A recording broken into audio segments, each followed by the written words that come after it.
Okay, welcome back from that short break. It was to make us earn some income. It's necessary. Money is the miracle of evangelism. That is wisdom. That is wisdom. Yes. Okay, so, Madam Ene, yes, let's go back to, I brought you here to talk about your passion.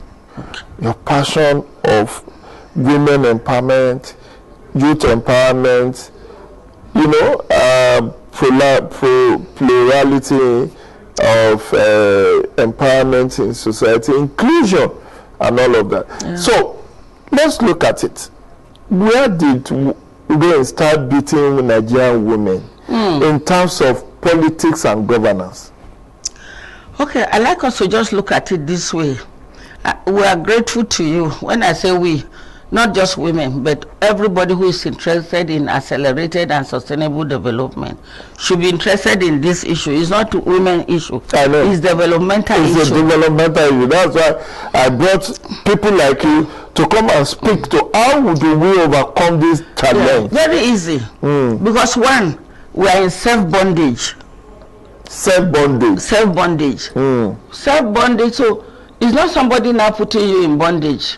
It's not like slavery that, colonial masters, so that is gone. Now, what we are putting ourselves in is worse than colonialism. Because colonialism, yes, affected everybody, but not as bad as the situation we find ourselves. Because like you have been let loose, and you not decided to even put yourself, like you have cage, like 3 layers of barricades, 3 barricades to prevent you from going out. Then you now added, you came out of it, then you say, why don't we add more? You added 2 other fortified structures, barricades, then you cannot move. Now, this is why I say, issue of inclusion, diversity, restructuring, they are all forms of bondage we have put ourselves. And I say bondage because we have not seen it. As a result of that, the ownership is not total. Women go. I was going to send you a document. Unfortunately, I didn't know how. I didn't get your email address. I'll say send it. It's a paper Chombago presented in 2005 on International Women's Day. It was on behalf of the Feminist Forum of Nigeria. Then it was domiciled. The secretariat was domiciled in Action Aid. I participated in Wuye. And part of what he said, he did it's a 12-page document that I like a lot of people to read. I sent it to a number of people around 2 a.m. And each time I read that document, it resonates. He took us through a historical part.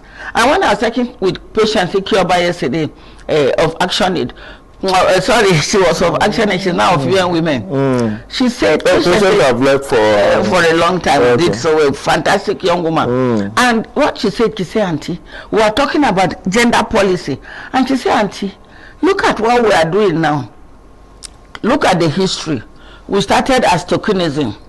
Initially, we were just begging, give us this, give us this, give us that, give us that. Then suddenly, women in Nigeria came with so much vigor. No, we demand our right. We'll do this, we'll do that. Then when we started that, it was a strong movement that was driving a lot of processes, was driving action, was holding systems and people, including we. No, I became a footer housewife again. So you can see what I've gone through. Somehow, without intending to be a full-time housewife. It's a phases in life. After being liberated from the first one. So you see the challenge you face now. The next thing came up during the military era. Everything was going on. Then the next thing, you had National Council of Women Affairs, National Council of Women Society, still very strong. The next phase was the military regime. That was where we started getting things a little bit mixed up. Then you had the wives of military administrators driving gender equality. And because they were not used to relating with the people in a democratic manner. So no matter what it is, we know that Mariam Babangida tried so much. But after Mariam Babangida, that a lot of things started like this. So you started seeing a lot of people who are not professionals, who didn't have the mandate, they began to just come in. That's why during President Buhari, we had just one woman as a minister.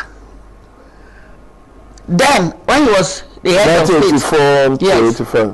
So many things began to go wrong, until we now were able to achieve democracy, or some people call it civil rule. But 1999. Thanks for taking us through that historical excursion. The lot of women has also changed in a snail-paced manner. Then let's look at it this way. You have National Center for Women Society. We have Women's Center, National Center for Women Development. Yes. You have Ministry of Women Affairs in all the 36 states. In all the 36 states now, every state, even though it's not in the Constitution, every state have taken it as a fait accompli to have Ministry of Women Affairs and Social Development. Then at the federal level, we also have Ministry of Women Affairs. These are not in the Constitution, but through the agitation of women groups like yours and all of that. We have Gender Policy 2006, which is just being reviewed. We just finished the review yesterday. Oh, beautiful. So, should we not be thankful for some of these? We can't be thankful. Nigeria is too big. Nigeria does not need to put itself in bondage. Other countries have used inclusion, diversity, social inclusion particularly, to lift itself, quantum leap into development and sustainable development, and they have been developing consistently, and they have peace. Without peace, how will you develop? Let me tell you why. You have said something very important. Those are issues that came up when we were reviewing the gender policy. Imagine gender policy 2006 till now. How many years? 16 years. You are just review a policy you're supposed to be reviewed. It means you are failing or you have failed.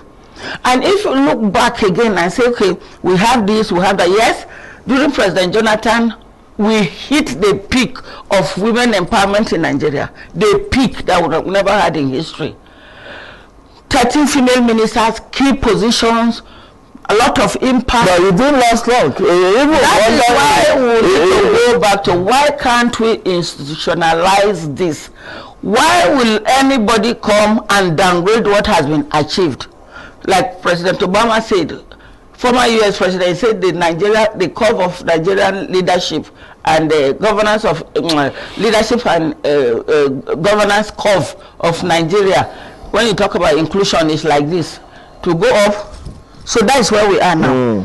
And it's not acceptable. It's not acceptable because part of what we looked at on the gender policy yesterday is that how many ministries were able to domesticate this or adopt it, not domesticate, adopt this at the ministry level, because they're all the gender decks.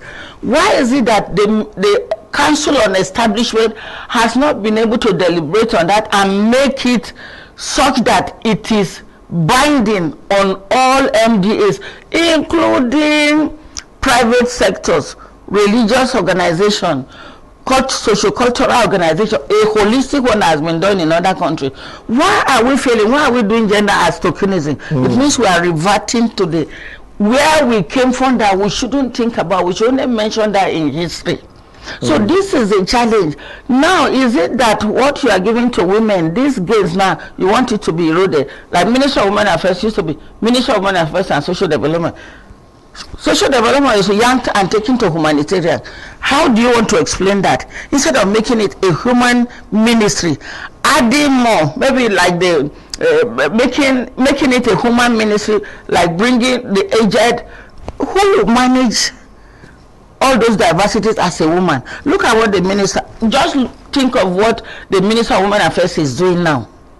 Then if you go back again to tell you, because what we are discussing is evidential, because we can see. It's empirical. Yes. No. So we're not just asking. I know. We need to understand. That's why I started my question with where did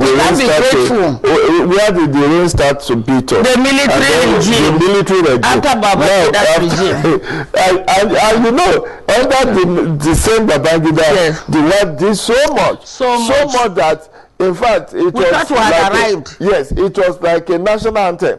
And because that's when you start having the first ladyship and all of that. I read the book by Ajosani, Dr. Ajosani, the one she wrote on first ladyship, and I recall that I did an article in my column in the Punch after reading that, which gave a very good historical background to all of this. But you see, I agree, we should have made more giant strides. Exactly. But this program, before we come to the way forward, we need to really unpack. Okay. Let's take issue of politics. Okay. Excellent. First. Excellent. Then we'll come to governance. Excellent. Then we will now look at what strategies do we need to rethink to ensure that we make substantial progress as the year go by. So, politically speaking, women were very conscious, very ambitious, very vocal. Even in the days of... And visible. I mean, about women riot that took place in 1929. Remember, 1929 is over... Is it not over 100 years ago now? It is, certainly. That was when Aba women revolted against oppression, taxation, without representation. We have someone like the late Funmilayo Ransome Kuti, who mobilized women to even, stood up against the traditional ruler, the Alake of Egbaland, and got him, removed from office. Madam Tinubu, Gambo Sahaba, Margaret Ekpo, so many of them like that. Where did we miss it? Is it that women refuse to join politics, or that we just felt we got the dummy that the men sold to us about patriarchy, and we just lay back? Too many things in one. Like I mentioned earlier, the military regime, because of the fear, a lot of women said, okay, few were able to align themselves to say, okay, rather than deal with the crumbs, let us just forget. If we cannot be at the governance table, forget it. We missed it at that point. Instead of playing some level of diplomacy to get what you do, educate these people, stooping to conquer, educating, mobilizing, doing all that. But we didn't see that as a good entry point. We just stayed back. And just like many of us in civil society. Exactly. We fought for the return to civil rule, but we stayed out of politics. And that is the same thing. And because of our own situation, women in particular, the marginalized, the super marginalized groups, our situation became worse, because you have the men and boys club. You have various ways of dealing with it, and the reality is that patriarchy, our culture, the attitude, the violence, all these work together to prevent us. I want you to see to that. I want you to look at all of you, the men. Many of the strong organizations, when I say strong, that are frontline, how do you engage? A number of you engage very well with political parties. At that level, I want you to look at it. How many of us women, the stigma is there. The way you engage with INEC, you engage with other politicians, the way Clement Nwankwo, Chima Nwankwo, late brother of blessed memory, and Innocent Chukuma, the way he engaged, we are limited. We are interested in working with the political structures, with the support structures, but the limitation is still there. How many men, even you, at some point, with the courage you have, if you see your wife so close to some of these people, and because of their antecedent, it's a major challenge. Then come to think of it, I want you to look at it. We have done several analysis on the political party structures, their manifestos. You look at what they are saying about how they want to empower women, and you see what is on ground.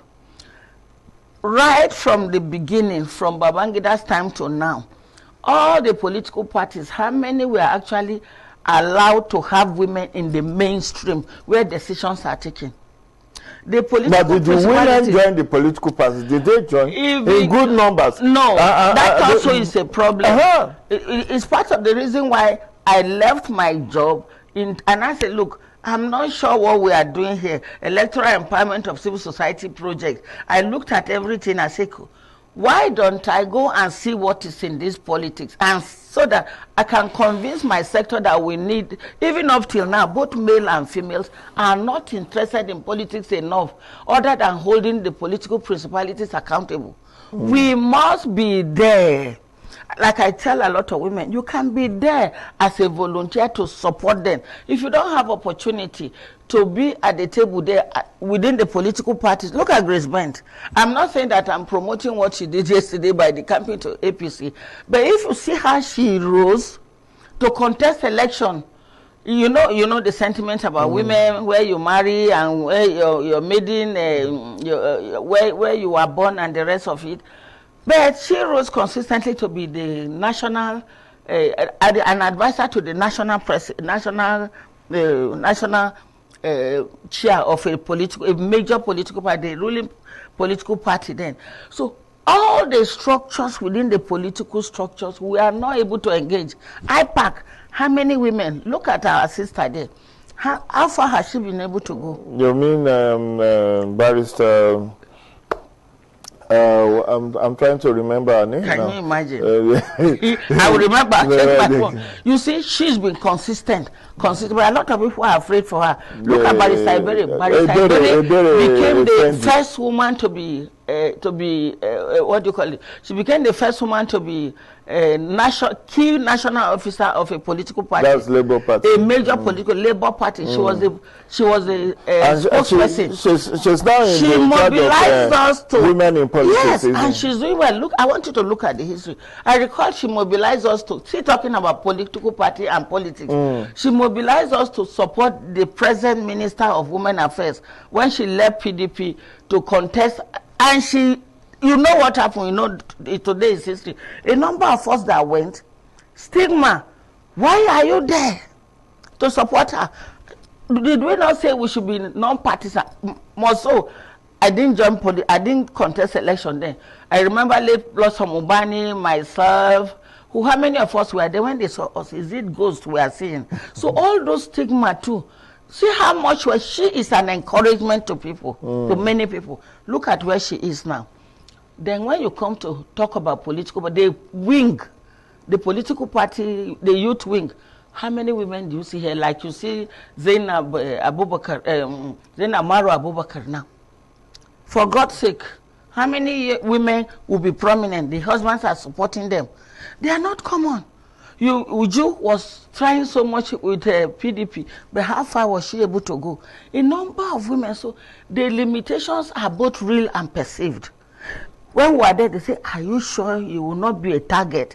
Your people too, your family will be worried.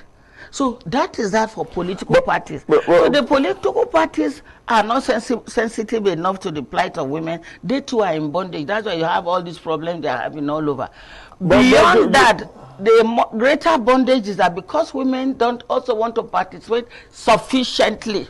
Exactly. Now I say sufficiently. Because I was involved with Women's Rights Advancement Protection Alternative about 2007, 2008. I'm part of the capacity building we did was for women to join political parties of their choice en masse. When you have the numerical strength, you can turn things around within. Because, okay, look at APC is about to start its congresses on July 31st. They have said that they will start their congresses. This is the time for you to get into position of authority, from ward to local government to state, then to national. At least if you have fair representation, by 2023 when the primaries will be held, bargaining chip. Okay, if you want us to support you, this is what you do. But have you looked at the registration? What is happening with the youth registration? There is a surge. There is anger. You should do a sex analysis and a gender analysis. Continuous voter registration, you mean? Because we are still talking about political parties. Yes. Why are also political parties not mobilizing women enough? Why are they not cultivating women enough? Look at what happened in the Anambra election. See how our sister Senator Uche Kunife has been fighting. Yeah. Is she not a matter to reckon with, for God's sake? But what has happened to her? Senator for that matter. So why will men always concede to each other but not to women? It means we don't want solution for this country, and we need solution. Politics as a gateway can produce so much solution. But look at the current Minister of Women Affairs. Yes. Can we draw the necessary lesson from the life of Dame? Pauline Talent. Yeah. Starting from local government, councillor in local government in Plateau, rising up to become deputy governor, rising up a commissioner, councillor, chairman, commissioner, then deputy governor. And she even rejected an ambassadorial position. Absolutely, which is uncommon. Which is very uncommon. And now she has paid off, and she's now a substantive minister in this for a second time. For a second time. Then look at Ambassador Nkoyo Choyo. You know, the favor with which she went to politics, became members of House of Reps, then later ambassador, and all of that. Not just ordinary ambassador, Nigerian ambassador to Ethiopia. AU. Yeah, to Ethiopia and she did well. And she did very well. So where is she today? No, exactly. So I think we need to encourage more women to join politics. No matter the shortcoming, we still have no other platform. You cannot go in as an independent. It's exactly. Because if you can go it as an independent, somebody like, if it's about money, somebody like Mrs. Alakija, who is the richest woman in Africa, will easily become president because she doesn't need to do fundraiser. But she knew that if she joined politics today, they can even crumble her business. Absolutely. Do you understand what I'm saying? I do. President Alakija is the richest woman in Africa, according to, and Dangote, the richest man in Africa, by Forbes estimation. Now we have these two, business moguls. Now, Mrs. Alakija runs Rose of Sharon NGO, supporting widow women and all of that. How much of that have we tapped into? Yeah, here is a trick too. Here is a, for the sake of patriotism, there are things that we cannot say here. I watched, let us play back a little and see what happened when Nigeria became, Nigeria was 100 years as the centenary celebration. I was one of those who was asked to bring 10 young people. So, oh, that is your passion, to Eco Hotel. I'd like you to check the documents. Do you know how many women funded the entire project? The entire project in appreciation for what President Jonathan has done for Nigerian women. Do you know, if you look at the document, we need to look at this carefully and see why it is time for payback. We need to compensate women. We don't need to demand before. Nigeria should on her own compensate Nigerian women. The strong woman, Emzo. Oh, okay, Stella. Mrs. Okoli. Stella Okoli. Stella was there. Mrs. Stella was there. Chief Alakija I interacted with them personally.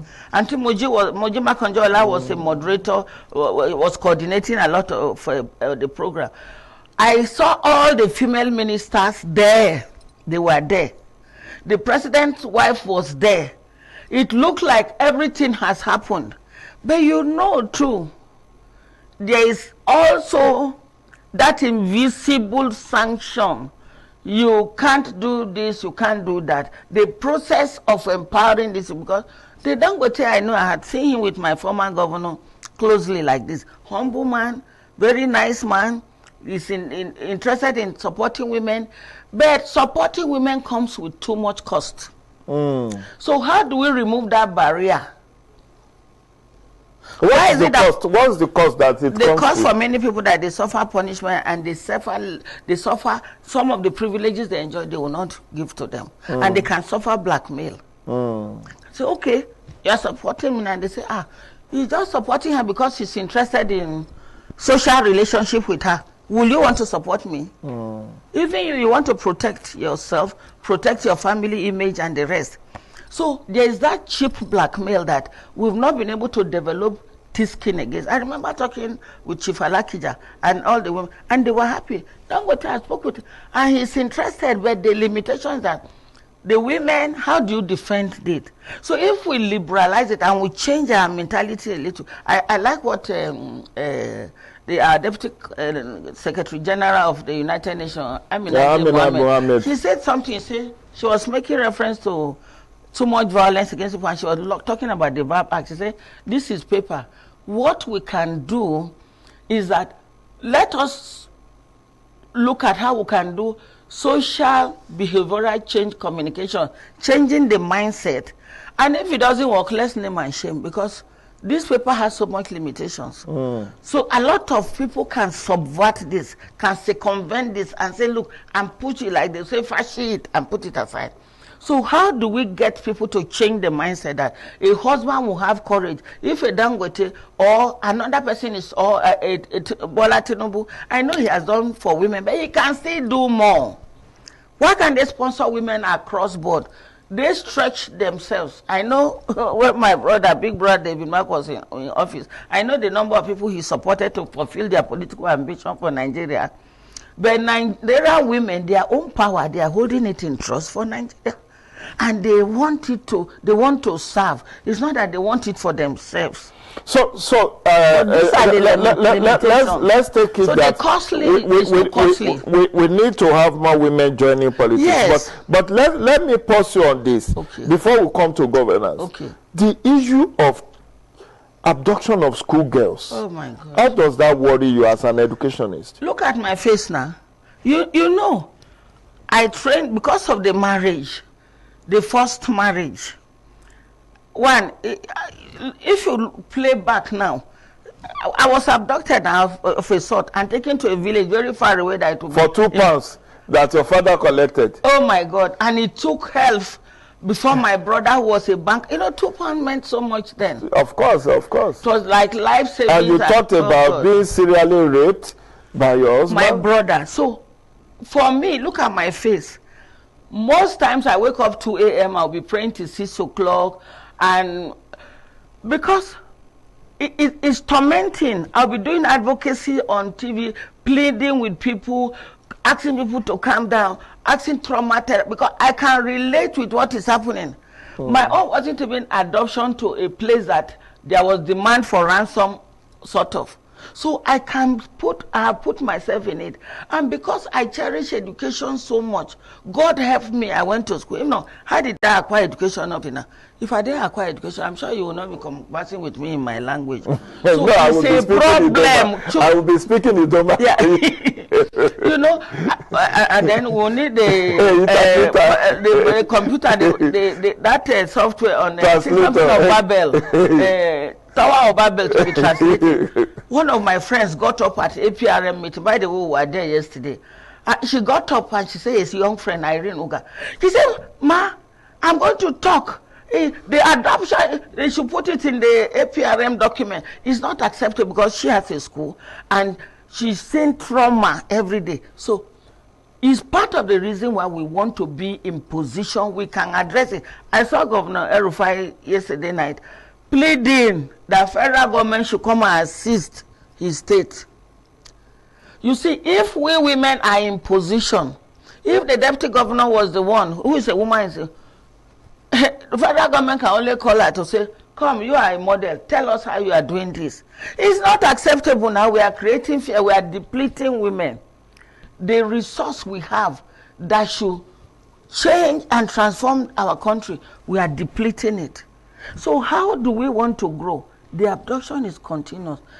These young people, with the advancement of technology, if we don't address it now, will rise up against us as a country. We shouldn't allow them victimize us.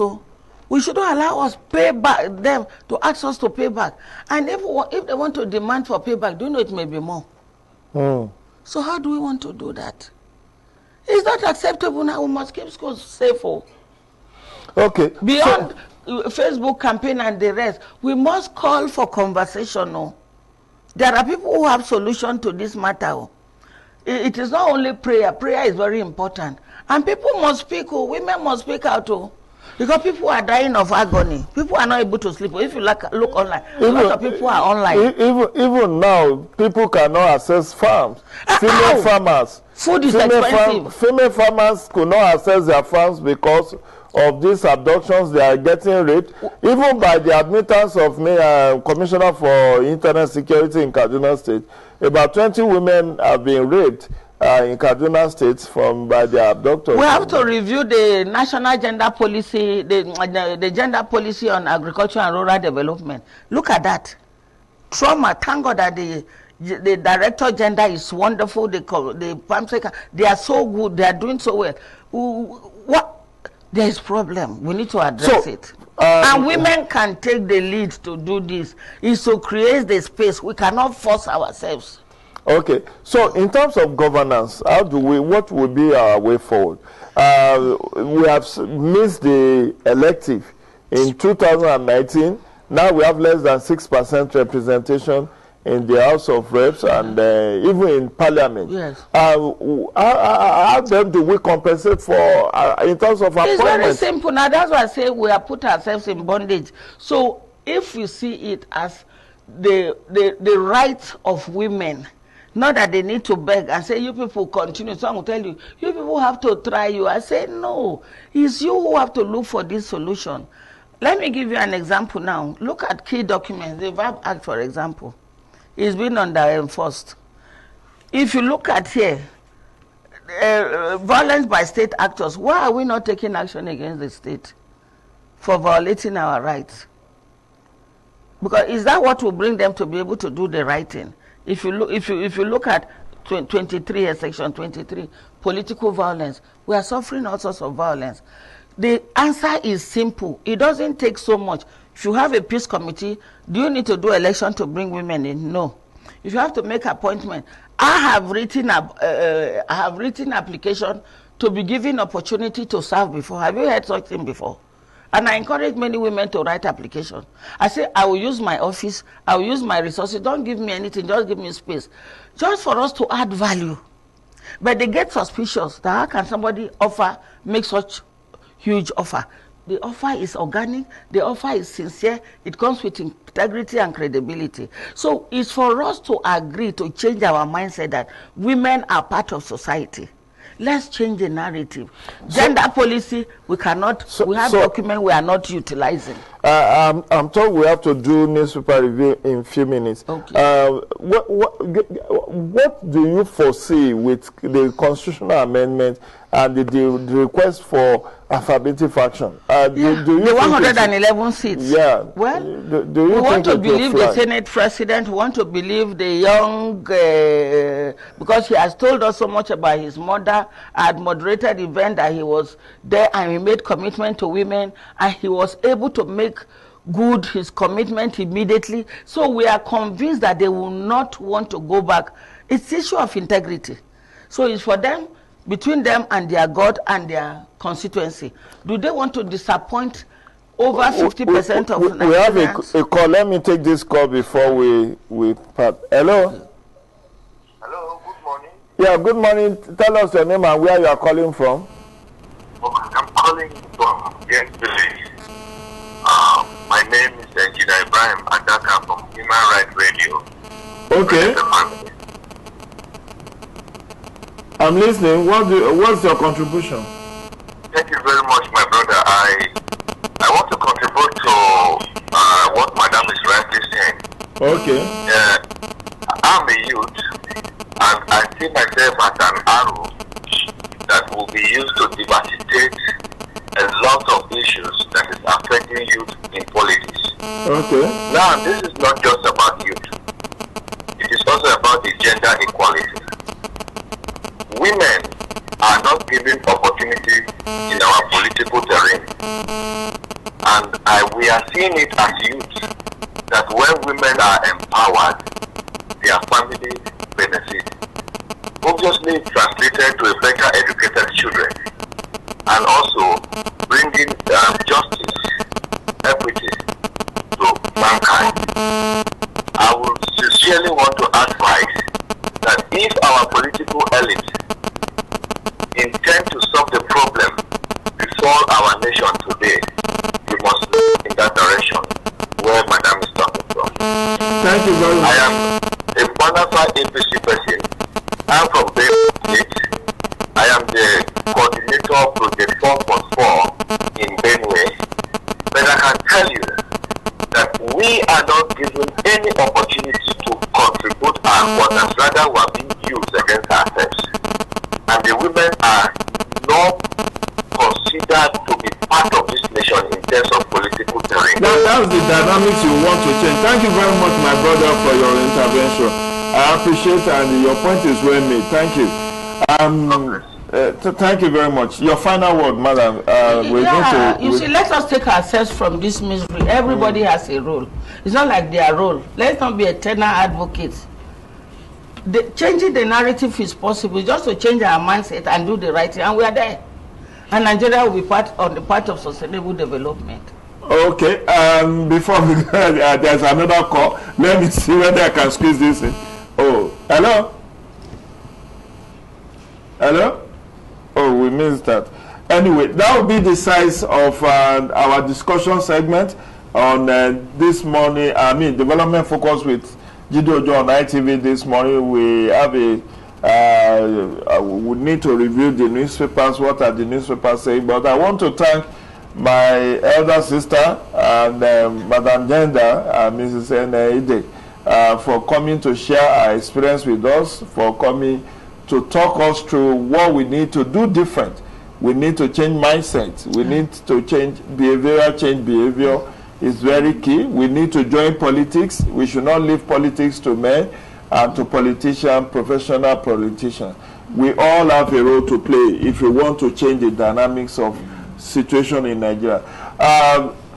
Until next week, when a fresh edition of Development Focus with Jide Ojo will be on your screen, I say, please stay safe. COVID-19 is still very much around. Stay safe and stay blessed. Have a great day.